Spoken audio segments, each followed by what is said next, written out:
Mes chers fils et filles en Christ, permettez-moi, en tant que votre pasteur, successeur indigne de Pierre, de m'adresser à vous avec un cœur brûlant d'amour pour notre Seigneur Jésus-Christ. Aujourd'hui, je vous pose une question essentielle, une question qui touche l'âme. Vivez-vous pleinement votre foi catholique à travers la Sainte Messe et le mystère de l'Eucharistie ? Je ne vous demande pas si vous assistez à la messe par obligation, ni si vous connaissez les prières par cœur, ni même si vous portez le nom de catholique avec fierté. Ce que je veux savoir, c'est ceci. Lorsque vous vous tenez devant l'autel, votre cœur bat-il à l'unisson avec celui du Christ ? Présent dans l'hostie consacrée, ces paroles ne cherchent pas à vous juger, mais à vous inviter à plonger plus profondément dans le mystère qui donne sens à notre vie, l'Eucharistie. Source et sommet de notre foi, comme le proclame le Concile Vatican II, les Écritures, paroles vivantes de Dieu, nous rappellent avec une clarté solennelle que la foi n'est pas une façade extérieure, mais une transformation intérieure. Dans l'Évangile selon saint Jean, chapitre 6, verset 51, Jésus déclare « Je suis le pain vivant descendu du ciel. Qui mangera ce pain vivra éternellement. » Ces mots ne sont pas une simple métaphore. Mes enfants, ils sont une vérité divine, une promesse de vie éternelle pour ceux qui s'approchent de l'Eucharistie avec un cœur ouvert. Pourtant, combien d'entre nous laissent ce trésor divin passer inaperçu, éclipsé par la routine, la distraction ou le doute ? Avec la tendresse d'un père, je vous appelle à réveiller votre foi, à redécouvrir la messe comme une rencontre vivante avec le Christ et à vivre chaque élévation de l'hostie comme un moment où le ciel touche la terre. Aujourd'hui, je vous propose 5 signes tirés des Saintes Écritures et de la tradition vivante de notre Église qui révèlent une âme véritablement unie au Christ eucharistique. Ces signes ne sont pas des règles humaines ni des coutumes passagères, mais des reflets de la vérité éternelle. Des balises qui guident votre chemin vers une foi plus profonde, un amour plus ardent. Et une mission qui illumine le monde. Mais avant de commencer, je vous invite, où que vous soyez, dans les ruelles pavées de Lyon, les quartiers animés de Montréal, les villages tranquilles de La Réunion ou les avenues vibrantes de Kinshasa, à écrire dans les commentaires votre prénom et votre lieu de résidence. Ajoutez cette prière simple. Jésus, fais grandir mon amour pour l'Eucharistie. Vos mots, offerts avec foi, sont une lumière qui s'élève jusqu'au trône de Dieu. Avant d'explorer ces signes, permettez-moi de partager une histoire qui m'a profondément marqué. Lors d'une visite dans une petite paroisse à Strasbourg, j'ai rencontré Émilie, une femme d'âge mûr dont les yeux brillaient d'une paix intérieure. Émilie m'a raconté comment, après des années de mariage marquées par des tensions et des incompréhensions, elle s'était tournée vers l'Eucharistie pour trouver du réconfort et chaque dimanche, à l'élévation de l'hostie, elle priait avec ferveur pour la guérison de son foyer. Pendant 2 ans, elle a persévéré, offrant ses larmes et ses espoirs au Christ. Un jour, son mari, qui s'était éloigné de l'église depuis des décennies, l'a accompagnée à la messe. Il avait été touché par la paix qu'il a ressentie devant l'hostie consacrée. Et aujourd'hui, leur mariage est un témoignage vivant de la puissance de l'Eucharistie. Cette histoire, mes enfants, nous rappelle les paroles de Matthieu 17, 20. Une foi, même petite comme une graine de moutarde, peut déplacer des montagnes. L'histoire d'Émilie est un exemple des signes que nous allons explorer, des marques d'une vie eucharistique authentique. Commençons par le premier signe, une participation active et consciente à la Sainte Messe. Premier signe, une participation active et consciente à la Sainte Messe. La messe n'est pas un spectacle. Mes enfants, ni une obligation à cocher sur une liste, c'est une rencontre vivante avec le Christ qui se donne à nous dans son corps et son sang. Dans l'Évangile selon saint Luc, chapitre 22, verset 19, Jésus, lors de la dernière scène, dites « Ceci est mon corps, livré pour vous, faites ceci en mémoire de moi ». Vous aidant à trouver votre véritable trésor en celui qui tient toutes choses dans ses mains, mais une réalité présente à chaque messe. Lorsque le prêtre élève l'hostie, le Christ est là, réellement et pleinement, offrant son sacrifice pour notre salut. Participer activement à la messe, c'est s'unir à ce sacrifice avec tout son être, cœur, âme et esprit. Cela signifie écouter la parole de Dieu avec attention, répondre aux prières avec ferveur et s'offrir soi-même au moment de l'offertoire. Hébreux 10, 12 nous rappelle que le Christ a offert un sacrifice unique pour les péchés. À la messe, nous ne répétons pas ce sacrifice, mais nous y participons, unissant nos joies nos peines et nos luttes à l'offrande parfaite du Christ. Pourtant, combien d'entre nous arrivent à la messe distraits, les pensées tournées vers les soucis du travail, les disputes familiales ou les distractions du monde? À Paris, j'ai rencontré Paul, un jeune cadre débordé par son emploi. Il assistait à la messe par habitude, mais son esprit était ailleurs. Occupé par des échéances professionnelles, un jour, un prêtre l'a invité à se préparer avant la messe en lisant les lectures du jour.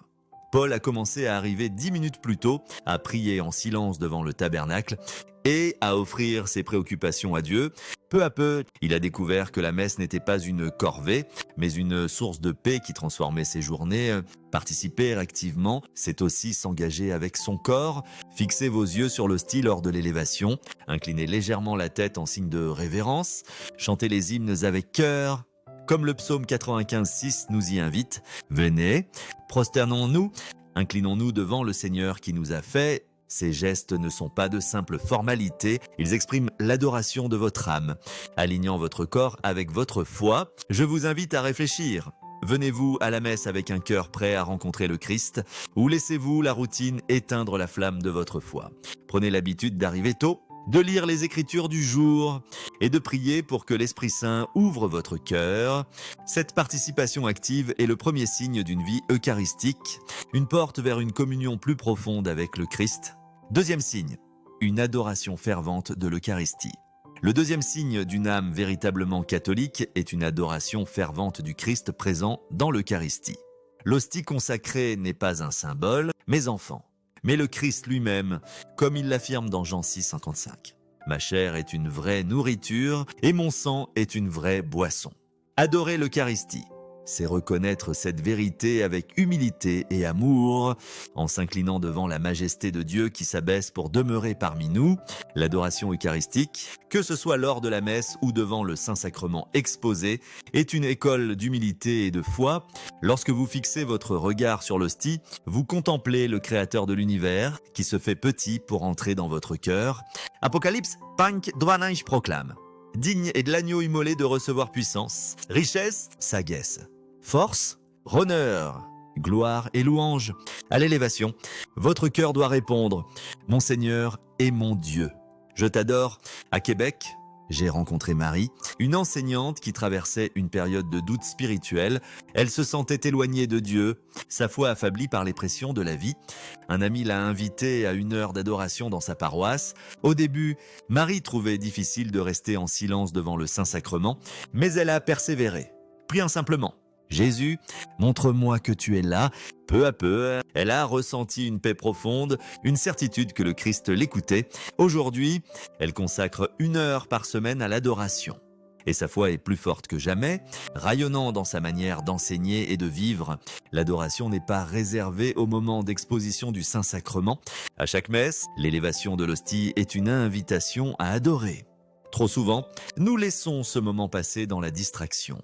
Nos yeux errent, nos pensées s'égarent. Mes enfants, lorsque le prêtre élève l'hostie, fixez votre regard sur le Christ.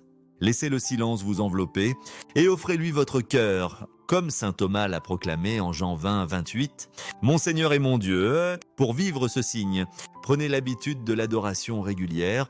Si votre paroisse offre des temps d'adoration, participez-y. Sinon, passez quelques minutes après la messe à prier devant le tabernacle.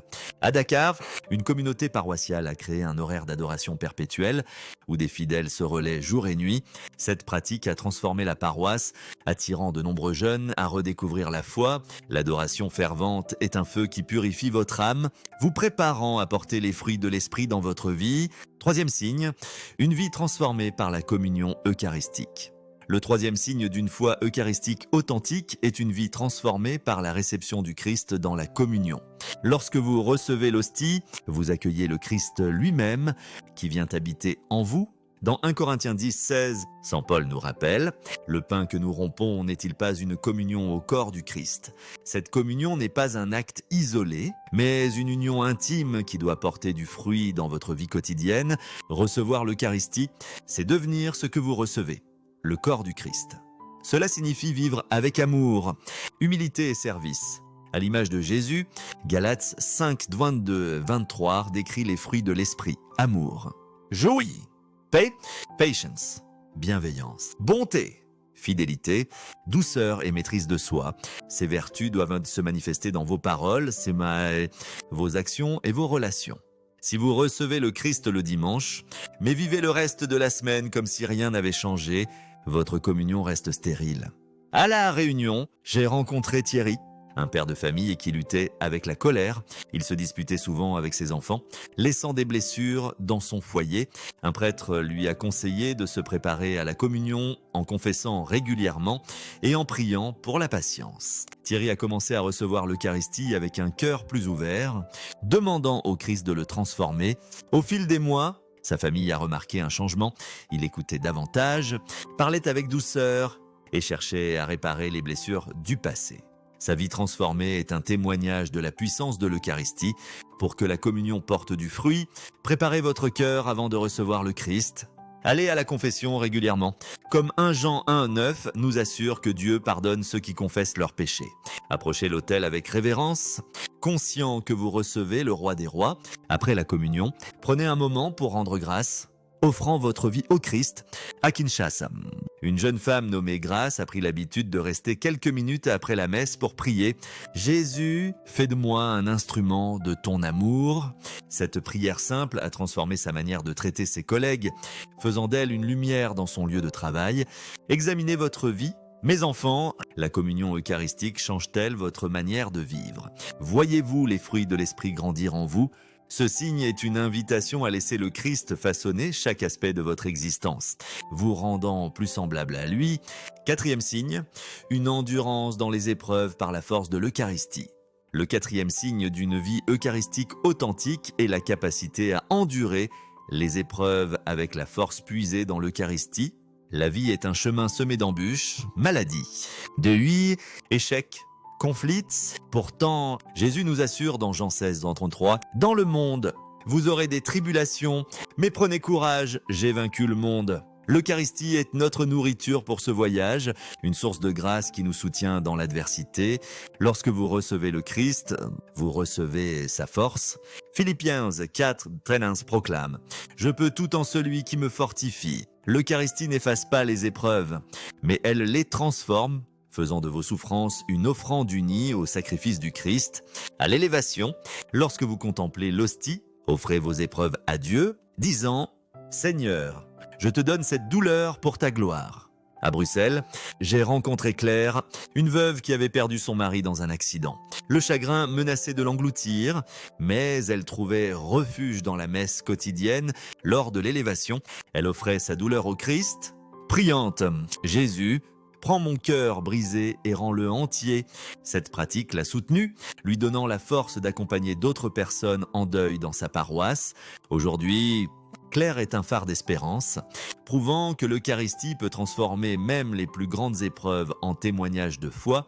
Les saints nous montrent ce chemin. Saint Jean Vianney, face aux attaques spirituelles, puisait sa force dans l'adoration eucharistique. Sainte Thérèse de Lisieux offrait ses souffrances au Christ. Unissant ces petites épreuves à son sacrifice, leurs exemples nous interpellent. Lorsque les tempêtes de la vie surviennent, vous tournez-vous vers l'Eucharistie pour trouver la force ou cherchez-vous des consolations éphémères dans le monde pour vivre ce signe? Faites de l'Eucharistie votre ancre dans les épreuves. Participez à la messe aussi souvent que possible, même en semaine, et offrez vos luttes au Christ. À Abidjan, un homme nommé Kofi, confronté à des difficultés financières, assistait à la messe matinale avant son travail. Priant pour la providence de Dieu, cette habitude lui a donné la paix et la persévérance nécessaires pour surmonter ses défis. L'endurance dans les épreuves, soutenue par l'Eucharistie, est une marque d'une foi vivante, un signe que vous marchez avec le Christ. 5e signe, une mission eucharistique pour transformer le monde. Le 5e et dernier signe d'une vie eucharistique est une mission ardente de partager l'amour du Christ avec le monde. L'Eucharistie n'est pas un trésor à garder pour soi, mais une lumière à apporter aux autres. Dans Matthieu 28:19, Jésus ordonne: Allez, faites de toutes les nations des disciples, les baptisant au nom du Père, du Fils et du Saint-Esprit. Chaque messe nous envoie en mission, fortifiés par le Christ que nous avons reçu pour être ses témoins dans le monde. Cette mission commence par de petits actes d'amour. Invitez un ami à la messe, partagez votre témoignage de foi, aidez ceux dans le besoin. Romains 10,14 nous demande « Comment croiront-ils en celui dont ils n'ont pas entendu parler ?» Et comment en entendront-ils parler sans quelqu'un pour le leur annoncer Votre vie, transformée par l'Eucharistie, doit devenir un évangile vivant. À Lyon, une jeune femme nommée Camille, étudiante, hésitait à parler de sa foi à ses camarades d'université, craignant d'être jugée, mais après avoir participé à une retraite eucharistique, elle a trouvé le courage de partager son amour pour la messe. Elle a invité une amie à une adoration paroissiale, et cette amie, touchée par la présence du Christ, a commencé à explorer la foi. Le simple geste de Camille a planté une graine qui a porté du fruit. Cette mission eucharistique s'étend au-delà de votre entourage. L'Eucharistie nous appelle à servir les pauvres, à défendre la justice, à guérir les divisions. À Port-au-Prince, une communauté paroissiale organise des repas pour les sans-abri après la messe dominicale. Inspirés par l'amour du Christ dans l'Eucharistie, ces actes de charité reflètent Matthieu 25,40. Ce que vous avez fait à l'un de ces plus petits, c'est à moi que vous l'avez fait. Réfléchissez, mes enfants, votre vie témoigne-t-elle de l'amour eucharistique? Priez-vous pour des occasions de partager la foi? Vivez-vous de manière à attirer les autres au Christ? Pour vivre ce signe, engagez-vous dans votre paroisse, participez à des initiatives missionnaires et laissez l'Eucharistie guider vos actions. Comme Acte 1,8 le promet, vous recevrez une puissance lorsque le Saint-Esprit descendra sur vous et vous serez mes témoins. Conclusion, un appel à vivre l'Eucharistie avec ferveur. Mes chers fils et filles, ces 5 signes, une participation active à la messe, une adoration fervente, une vie transformée par la communion, une endurance dans les épreuves, et une mission eucharistique sont les marques d'une foi catholique authentique, enracinée dans l'Eucharistie. Ils ne sont pas des fardeaux, mais des invitations à vivre pleinement pour le Christ, à être sa lumière dans un monde plongé dans l'obscurité. En tant que votre père spirituel, je vous exhorte à examiner votre cœur. Où en êtes-vous dans votre relation avec l'Eucharistie? Votre foi est-elle vivante ou s'est-elle affaiblie sous le poids de la routine? Ce moment n'est pas celui du jugement, mais de la grâce. Si votre amour pour le Christ s'est refroidi, si la distraction vous a éloigné, écoutez sa voix qui vous appelle aujourd'hui. Romains 10,9 nous assure « Si tu confesses de ta bouche que Jésus est Seigneur et si tu crois dans ton cœur que Dieu l'a ressuscité des morts, tu seras sauvé. » Prions ensemble.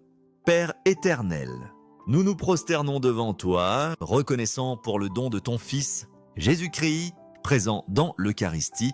Remplis-nous de ton Esprit Saint, afin que nous vivions la messe avec ferveur, adorions ton Fils avec amour et portions ses fruits dans le monde. Fortifie-nous dans les épreuves, guide-nous dans notre mission et fais de nous des témoins de ta gloire, que nos vies soient un chant d'amour pour l'Eucharistie, attirant tous les cœurs à ton royaume par Jésus-Christ, notre Seigneur, qui vit et règne avec toi dans l'unité du Saint-Esprit, un seul Dieu, pour les siècles des siècles. Amen. Mes enfants, portez ce message dans le monde, participez à la messe avec un cœur éveillé, adorez le Christ avec passion et vivez votre foi avec courage. Soyez des phares d'espérance dans vos familles, vos paroisses, vos communautés, visitez les malades. Nourrissez les affamés, consolez les affligés et proclamez l'amour du Christ par vos paroles et vos actes. Que votre vie soit un reflet de l'Eucharistie, une lumière qui guide les autres vers le cœur de Jésus.